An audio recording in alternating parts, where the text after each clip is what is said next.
So hello and welcome back to a new video. Well, it's another day. Gonna read again. This time we're gonna read for 20 minutes because 15 minutes wasn't enough. Well, it was way too quick. Yeah, again, I'm doing this for myself. If you're watching this, I really appreciate you. I mean, for those of you who are new to this channel, to this video, I'm basically gonna read a book every day for 30 days because, as you all know, or some of you know, Kai Cenat, he uploaded a secret channel where he's been pretty much uploading every single day for however long, I'm not sure. But he's been reading a book every day for 10, 15, 20, 30 minutes a day to improve his speaking, pretty much, because he doesn't like the way he speaks, and so do I. I don't like the way I speak. I feel like I speak way too basically. I don't use complex words. I'm really like, when certain people speak, the way they explain things, it's so like, the way they describe it, it's like, damn, like, you know what I mean? Like, I don't know how to explain it, but certain people, the way they get to explain things, it's just, I'm trying to get to that level. When people, for example, sell things, they're so good at selling, they're so good at convincing, they use words that, surprise you and stuff, and, that's where I'm trying to get. So, one of the things that I think will help me is reading a book, which I don't do much because, for those of you that know, I have Tourette's and I struggle, and it's not really easy for me, and you might see in this video why. But I thought starting these type of videos is a great way for me to start reading, because it's like a discipline. I have to upload every single day because, obviously, for myself, for you guys, if you want to watch, and just a good way for me to practice and to hold in my Tourette's. So yeah, I'm gonna start a 20-minute timer now. Yeah.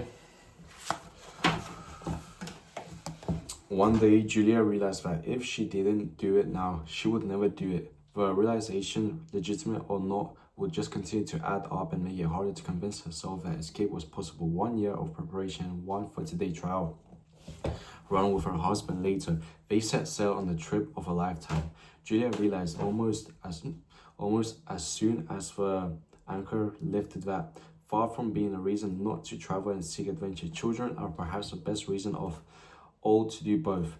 Pre-trip, her 3 little boys have fought like banshees at the drop of a hat. In the process of learning to coexist in a floating bedroom, they learned patience as much for themselves as for the sanity of their parents. Pre-trip books were able about as appealing as eating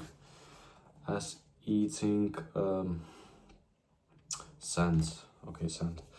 Give the alternative of staring at a wall on the open sea. All three learned to love books. Pulling them out of school from one academic year and exposing them to new adventures had proven to be the best investment in their education to date. Now sitting in the play, Julia looked at the clouds as her wings cut past them, already thinking of their next plans to find a place in the mountains and ski all year long, using income from sailing ridge and workshop to fund the slopes and more travels. Now that she had done it once, she had the itch.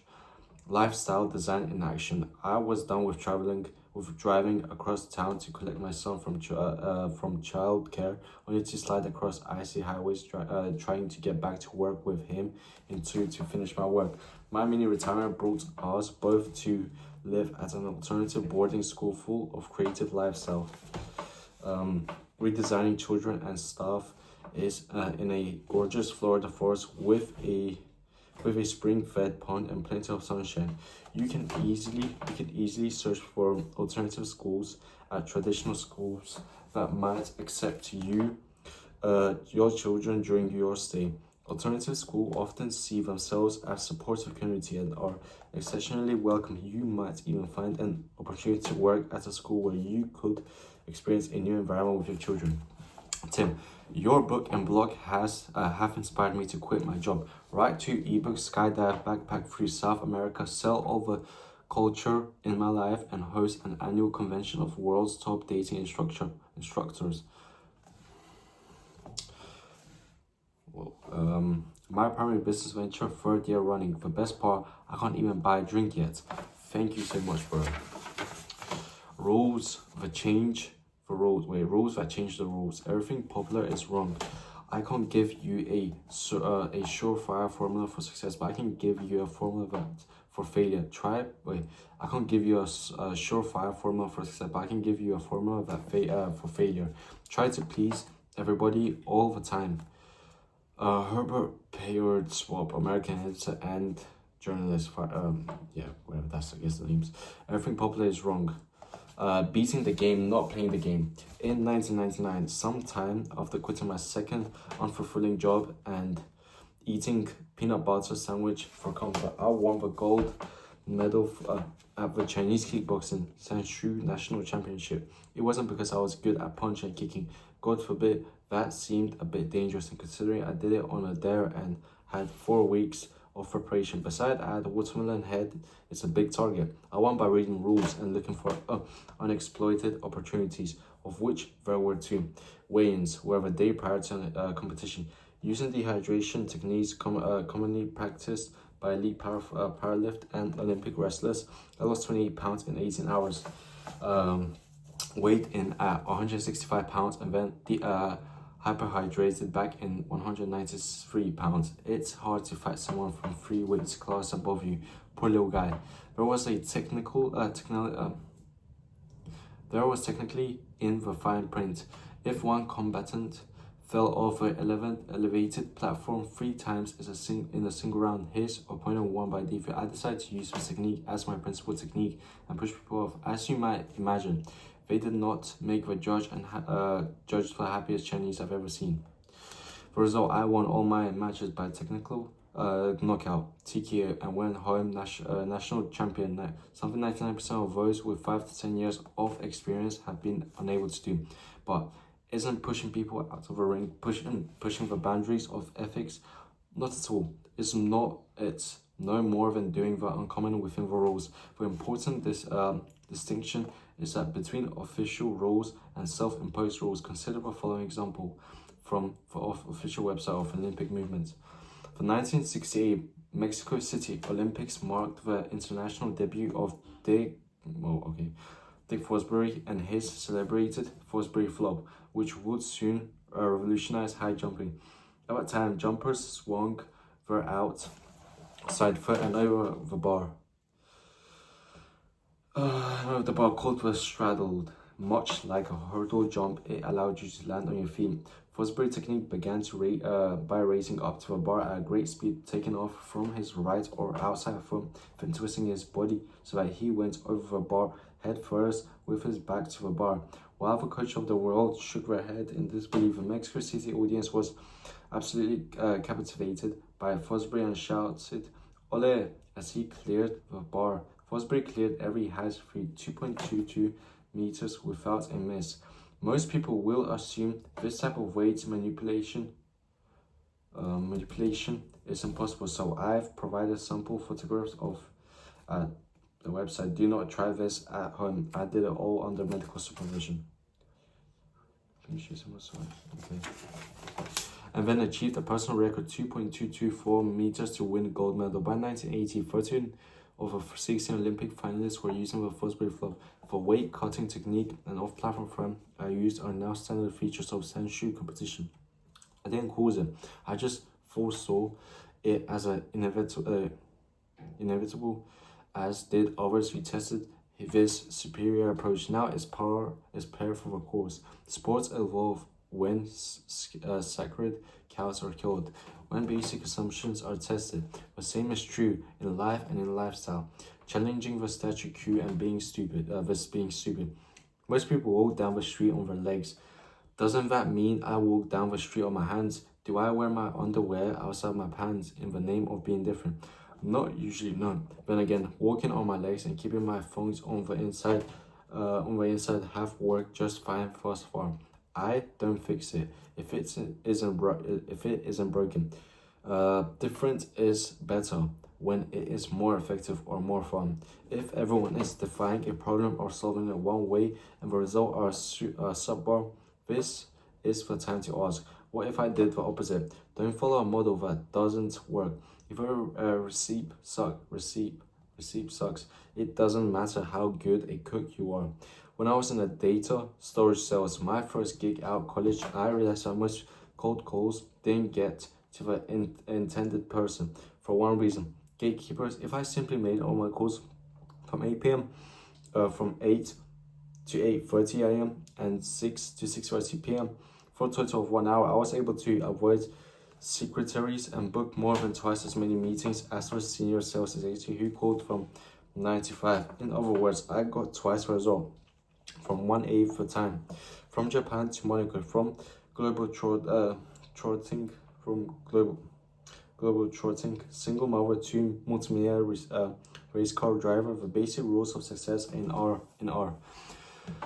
are surprisingly uniform and predictability divergent from what the rest of the world is doing. The following rules are fundamentally differentiators to keep in mind throughout this book. Number one, retirement is worst case scenario insurance. Retirement planning is like life insurance. It should be viewed as nothing more than a hedge against the absolute worst case scenario. In this case, becoming physically incapable of working and needing to reservoir a capital to survive. Retirement as a goal or final redemption is flawed for at least three solid reasons. It is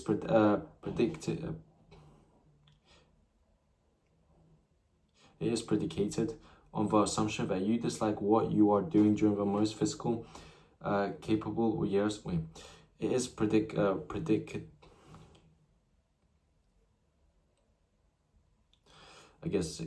is predicted on the assumption that you dislike what you are doing during the most physical capable years of your life. This a non-starter. Nothing can justify this sacrifice. Most people will never be able to retire and maintain even a hot dog for dinner.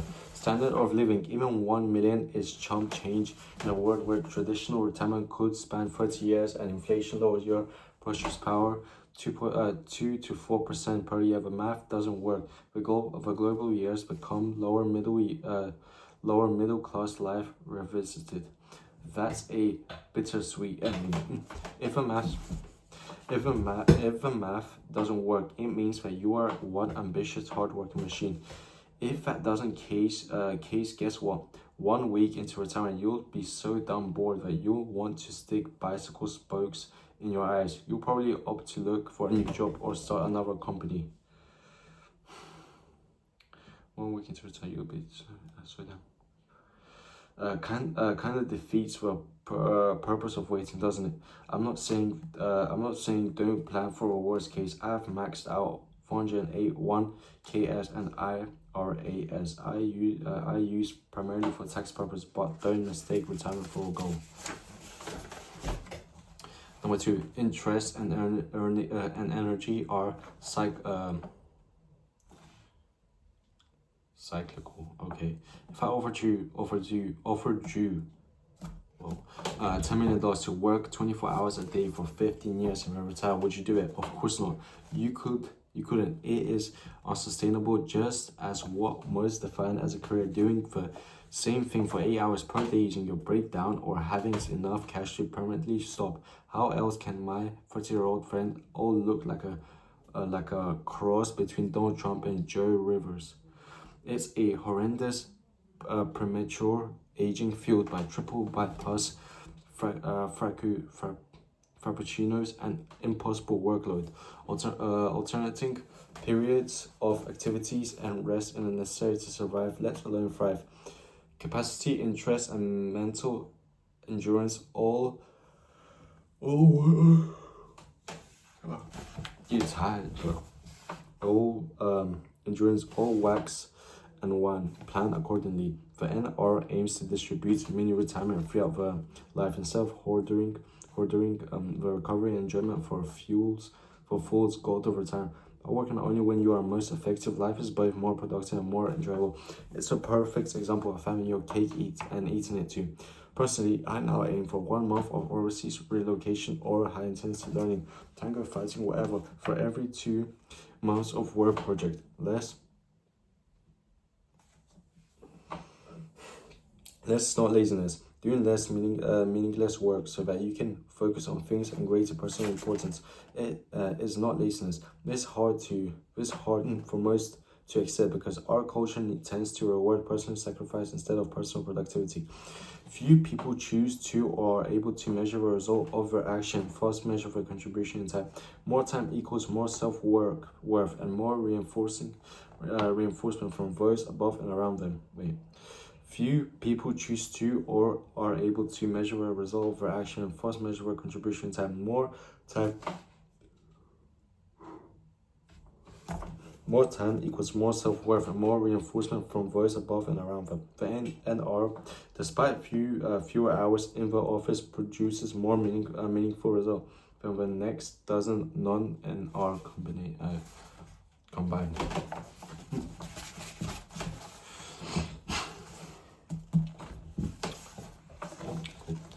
Let's define laziness: anew to endure a non-ideal existence, to let circumstance or other decide life for you, or to amass a fortune while passing through life like a spectator from an office window. The size of your bank account doesn't change. This nor does the number of hours you log into handling unimportant emails or minutes.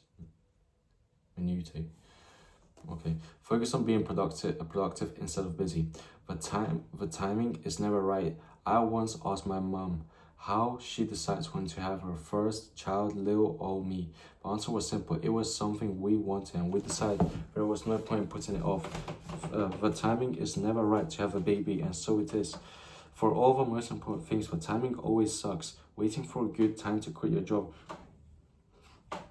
The stars will never align and the traffic lights of life will never all be green. At the same time, the universe doesn't conspire against you, but it doesn't go out of its way to line up all the pins either.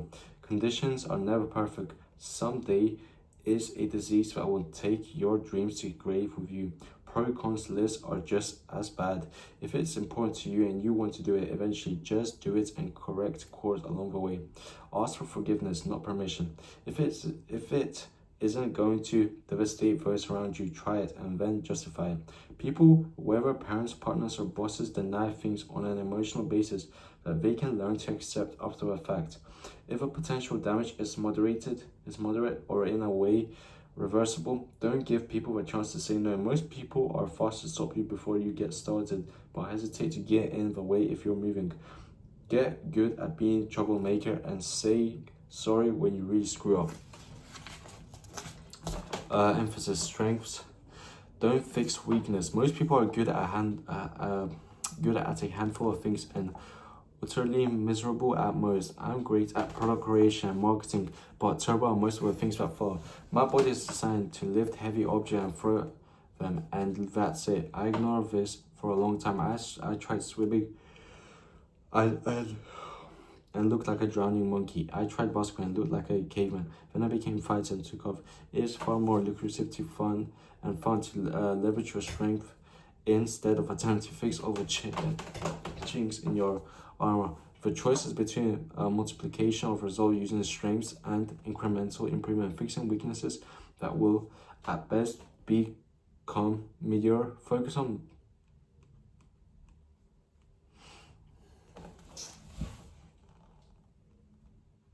on better use of your best weapons instead of constant repair. Things in excess become their opposite. It is possible to have too much of good things. In excess, more endeavors and possessions take on characteristics of their opposite fast. Pacifists become militant. Freedom fighters become tyrants. Blessing becomes curses. Help becomes hindrance. More becomes less. Too much, too many, and too often of what you want to become, what you don't want. This is true. Too much, too many, and too often of what you want to become, too often of what you want becomes what you don't want. This is true of possession and even time, lifestyle, design. As far as not interested in creating an excess of ideal time, which is poisonous, but the positive of use of free time defines simply as doing what you want as an opposite to what you feel obligated to do. Money alone is not a solution. There is much to be said for power of money as a currency. I'm a fan myself, but adding more of it just isn't the answer, often as we'd like to think. In part, it's laziness. If only I had more money, it's the easiest way to postpone the intense self-examination, decision-making necessary to create a life of enjoyment now and not later. By using money as a scapegoat and work as our all-consuming routine, we all able to conveniently disallow ourselves the time to do otherwise. Joe, I'd love to talk about the gaping void I feel in my life, the homelessness that hits me like a punch in the eye every time I start my computer in the morning. But I have so much work to do. I've got at least 3 hours of unimportant emails to reply to before calling the prospect who said no yesterday go around. Busy yourself with routine of money will pretend it's the fix of all, and you are artfully creating a constant distraction that prevents you from seeing. Busy yourself with a routine of money will pretend it's the fix all, and you are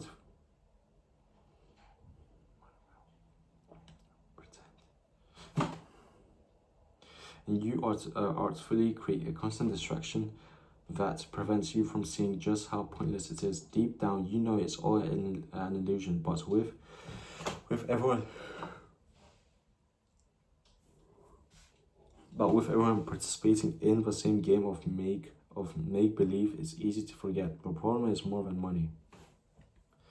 Relative income is more important than absolute income. Among dietitians and nutritionists, there is some debate over the value of calories. Is a calorie? Much like a rose is a rose. As is fat loss as simple as expending more calories when you consume? Or is the source of those calories important? Based on work with top athletes, I know the answer to be the latter. What about income? Is a dollar the new rich don't? Okay, 1 second. Wait. What about income? Is a dollar the new rich don't think so? Let's look at this like a 5th grade maths problem. Two hard-working champs are headed towards each other.